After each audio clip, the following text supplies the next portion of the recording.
minha querida amiga, e por quem eu tenho uma profunda admiração, a Gro Brundtland. Mas eu vou tentar buscar aqui outros caminhos em relação a esse debate, ou procurar um pouco, a partir do Brasil, a esse debate sobre a questão da sustentabilidade e o papel dos países emergentes, das economias emergentes. E, lamentavelmente, não vou poder ficar para ouvir o professor e participar dos debates com os senhores, mas eu vou tentar aqui ilustrar alguns dos senhores que estão aqui presentes.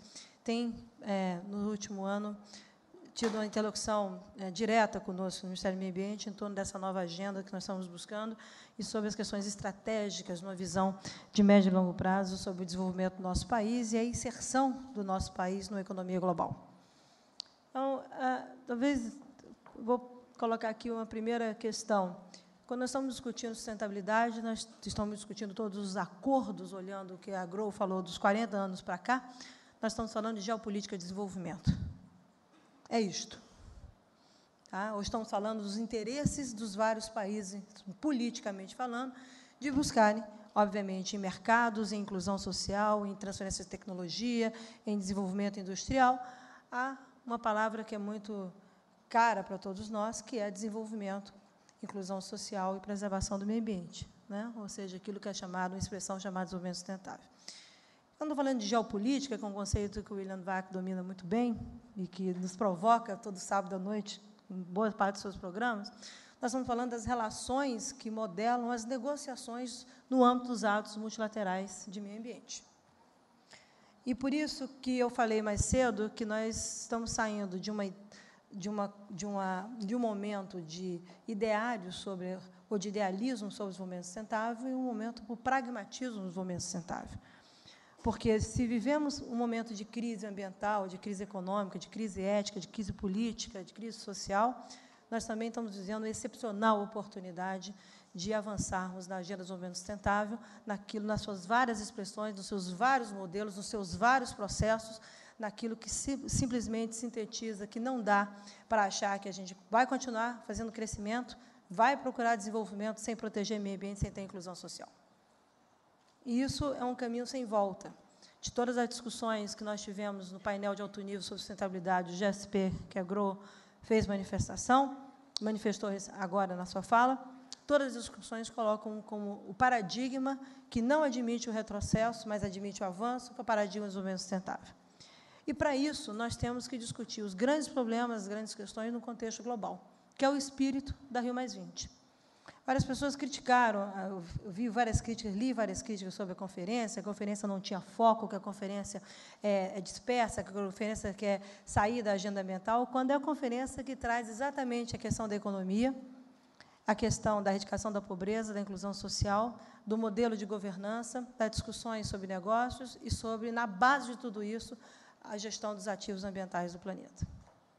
E aí, quando nós olhamos para a agenda do Brasil, e nessas discussões que eu tenho tido com vários CEOs em torno de sermos mais ambiciosos em relação a uma agenda de sustentabilidade do nosso desenvolvimento e o papel da indústria, talvez 3 questões mereçam aqui um destaque, ou tentar provocá-los nessa inquietação que nos coloca hoje, nós temos hoje no Ministério do Meio Ambiente. A primeira questão é que as decisões sobre a questão da sustentabilidade devem ser globais. E, portanto, a governança da sustentabilidade, que é um debate que está na centralidade aqui, se falamos de objetivos de desenvolvimento sustentável, se falamos de mudança de padrões de consumo, se queremos falar de energias renováveis ou de mudança da matriz energética global, se queremos falar de segurança alimentar, segurança hídrica, erradicação da pobreza, o papel da mulher, nós estamos falando, efetivamente, de um debate global. E, para ter esse debate global, nós vamos ter que ter parâmetros globais. Tem que ter alguma coisa que ajude a mensurar, olhar para o passado e olhar para o futuro numa visão de médio e longo prazo e que ajude a trabalhar a questão econômica naquilo que tem a ver com um conceito que as pessoas, às vezes, passam lá, que é do bem-estar. Então, quando discutimos PIB, numa visão de curto prazo, que é insuficiente para retratar aquilo que é a riqueza que vai modelar uma sociedade sustentável, nós também temos que discutir o que é essa visão de médio e longo prazo e que indicadores de mensuração de riqueza e de bem-estar são esses que deverão ser colocados na mesa.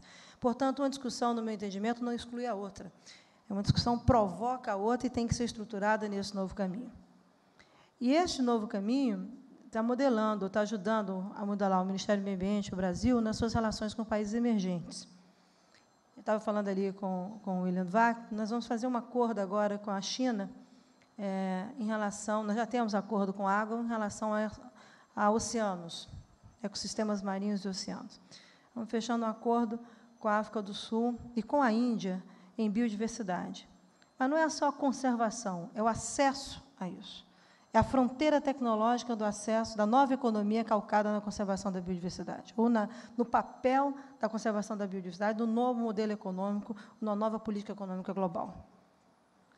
E por que nós estamos fazendo isso? Porque nós também fizemos com o clima, porque é absolutamente importante estreitar ou ter novos caminhos de diálogo, tanto do poder público quanto do poder empresarial e a sociedade, com sociedades que são emergentes, e cuja a discussão sobre equidade não necessariamente se limita a, por exemplo, na questão climática, a emissões por habitante, mas pode ser a mais abrangente por emissões por dólar gerado. Porque aí você pode aproximar caminhos entre países que têm mais de 1 bilhão de habitantes e países que têm 200 milhões de habitantes.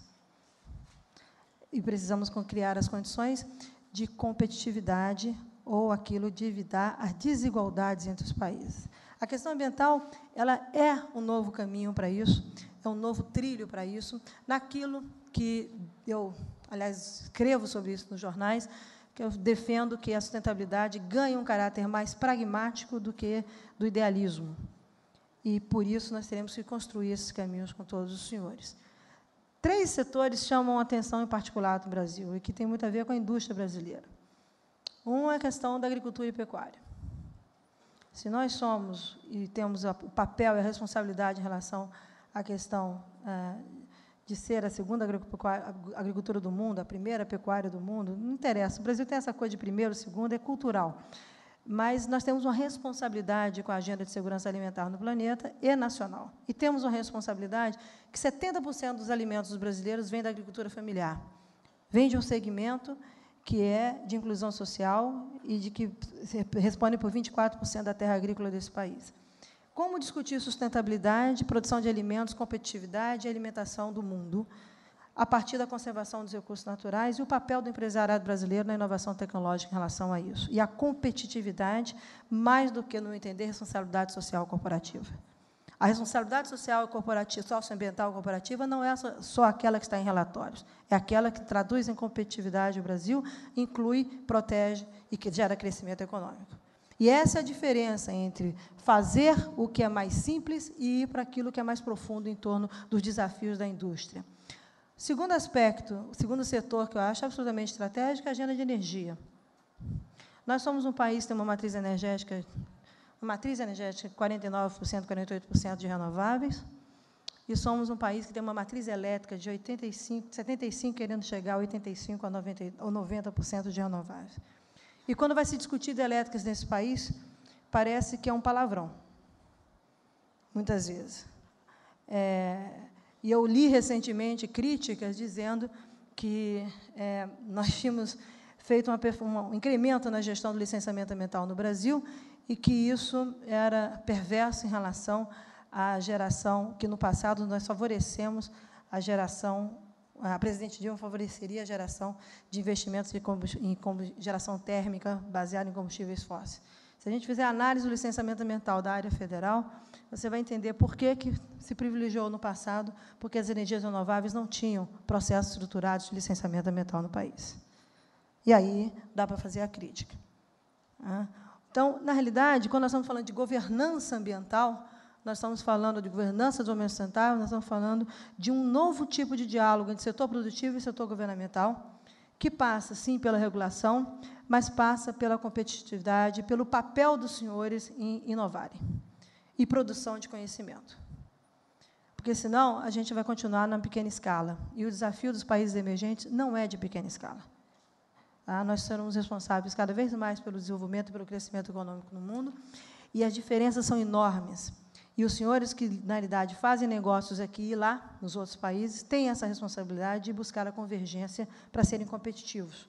E isso é do negócio dos senhores. E esse desafio vai da agenda da mulher à agenda da inovação tecnológica. E quando nós estamos falando aqui da Rio+20, dos processos de desenvolvimento sustentável, nós estamos falando disso, de uma nova visão, não do paradigma, porque o paradigma está estabelecido, mas como no nosso painel conclui, por que todo mundo concorda com o desenvolvimento sustentável? É quase uma verdade universal, mas se implementa tão pouco, porque falta vontade política. E essa vontade política é modelada pela vontade econômica e pela vontade social. E isso passa necessariamente pelo setor empresarial. A mudança de cultura do setor empresarial é determinante para as ações de governo e do engajamento da sociedade. E é determinante para que sejamos transparentes no processo de tomar a decisão em relação às políticas de desenvolvimento sustentável. Caso contrário, nós continuaremos, muito possivelmente, restritos ou reféns daquilo que são pequenas ideias, ou grandes ideias com pequenas iniciativas, melhor dizendo, levando a uma situação que eu chamo de miopia do desenvolvimento sustentável. Nós não estamos mais numa época de achar que as questões ambientais, que, como elas estão colocadas agora, que elas são complexas, elas não são questões fáceis de serem trabalhadas, mas que, por conta disso, nós devemos nos limitar apenas a resolver as questões de curto prazo. Nós devemos ir além. O desafio ambiental do país, do mundo, não é só do esgotamento e do comprometimento das bases de recursos naturais, é, sim, de fazer, de fato, inseparável a questão do crescimento econômico, da inclusão social e da conservação do meio ambiente. Esse debate não é um debate que vai sair da agenda. Ao contrário, ele veio para ficar. E eu vi aqui o depoimento de alguns empresários brasileiros que têm tido interlocução conosco em natureza política, mostrando que a sustentabilidade é uma oportunidade. Agora, isso tem que estar também na agenda do governo. O governo tem que ver o setor, a sustentabilidade como parte da agenda do desenvolvimento industrial do Brasil. E isso tem que ser construído por todos nós. Não é apenas o dever da regulação, mas também o dever da competitividade e da inovação. E isso passa por uma formulação conjunta. O próprio Programa Brasil Maior do Desenvolvimento Industrial traz um slot dedicado à sustentabilidade, que vai do acesso a recurso genético à questão da competitividade em fontes renováveis de energia. Nós temos, inclusive, os critérios de competitividade para a indústria sendo formulados pelo governo junto com vocês. O que significa isso, médio e longo prazo, em termos de discussão de maneira estratégica? Um terceiro tema que eu acho importante ser colocado e que vocês têm um papel absolutamente estruturante tem a ver com o bem-estar e o debate sobre cidades sustentáveis, num país que é eminentemente urbano. E os custos dos senhores estão associados a esse processo, ou parte desses custos. E nós temos que achar um caminho em que, na realidade, o ganho da cidade reflita no campo. E aí o Brasil tem uma experiência que eu acho extremamente exitosa e tem uma fronteira ambiciosa de ser colocada, que é a questão dos biocombustíveis e a questão, por exemplo, aqui o pessoal do setor químico, da química verde. Quer dizer, produzir eteno a partir do etanol e retornar o ganho disso, do impacto social e ambiental importante na cidade, retornar para a renda no campo, é uma maneira inovadora de buscar isso que é competitividade. Como outros exemplos, na cadeia de siderurgia, na cadeia de cimento, como a gente viu a declaração, e que não se limita ao desafio da discussão sobre mudança do clima com os planos setoriais que nós estaremos em consulta pública a partir da semana que vem. Mas tem a ver com custos e como é que você banca a transição, para que mercados nós vamos atuar e com que bases nós vamos atuar. É mais fácil para o Brasil falar de energia renovável, e se a gente comparar, por exemplo, qual é a participação de energia renovável na matriz energética de um país feito a Holanda. Nós temos a matriz de 85% de elétrico, lá tem 3%. Qual é o custo para você, e qual é a demanda de geração de energia? Então, a discussão não se limita a reduzir os subsídios dos combustíveis fósseis, mas incrementar novos caminhos para renováveis. E essa discussão a Rio+20 está fazendo. O grande debate que eu vejo da indústria é ir além da discussão de cadeia a cadeia e trabalhar, de fato, no contexto da governança global do desenvolvimento sustentável, um espaço estruturante e permanente para a indústria e para o setor produtivo. Ontem nós fizemos um debate promovido pelo Ministério do Meio Ambiente e pelo Banco Central do Brasil sobre fluxos financeiros e a sustentabilidade. 20 anos depois, o Banco Central, 20 anos depois, em 92, os espaços estão sendo ocupados por atores como o Banco Central do Brasil, com o ministro Tombini, com novos modelos de regulação e de estímulo ao capital financeiro para financiar, para trabalhar a questão da sustentabilidade no outro patamar. Vai entrar em consulta pública agora 2 novas normas em relação a exatamente o financiamento e os fluxos financeiros e como é que os senhores se engajam nesse processo. Quem usa o dinheiro, quem necessita do dinheiro para o seu capital de giro e de investimento. Este debate, poucos países do mundo estão fazendo com a excelência que nós fizemos ontem. E isso é uma pauta de meio ambiente, por incrível que pareça. Eu sou uma ministra que tem que cuidar da redução do desmatamento, que eu puno a ilegalidade, mas eu tenho a responsabilidade de propiciar, ou buscar propiciar com a sociedade brasileira o desenvolvimento sustentável para aquela região. Não adianta eu fecho uma madeireira rapidamente, mas eu não gero 50 empregos naquela madeireira rapidamente. E esse é o debate que a gente precisa fazer. E esse é o debate que tem que se colocar o dedo na ferida. E quando está se falando em desenvolvimento sustentável, quando eu vi a Grow falando de todos os desafios, ouvindo atentamente, mostrando a questão da mulher, vamos conhecer os Brasis do mesmo Brasil, para saber os desafios do que é o custo da logística nesse país, para que a gente possa ser competitivo. Então, vamos discutir infraestrutura e logística com competitividade, que não é só rodovia, ou não são somente as rodovias, por exemplo, na questão do transporte. Ou a questão que leva um produtor rural a gastar, por hectare, só de fertilizante, 60% do seu custo básico, em algumas regiões do Brasil. A transparência é um requisito essencial para soluções em relação à sustentabilidade.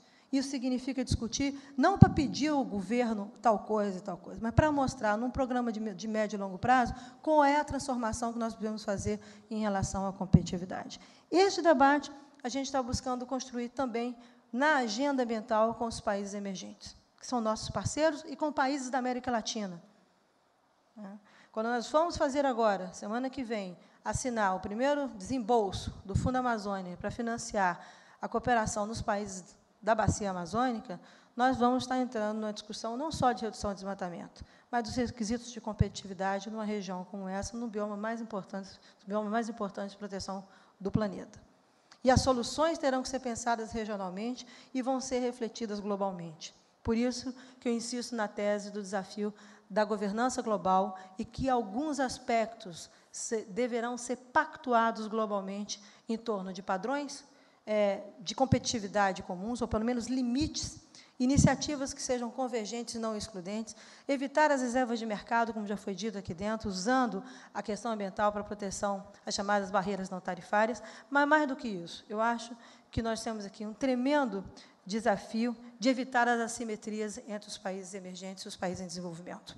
Este é um desafio que o Brasil tem que lidar na sua liderança da agenda de sustentabilidade e na sua liderança em função das vantagens comparativas que nós temos em relação à nossa base de recursos naturais. Nós temos que lidar com isso de outro jeito. Essas assimetrias entre nós devem ser minimizadas.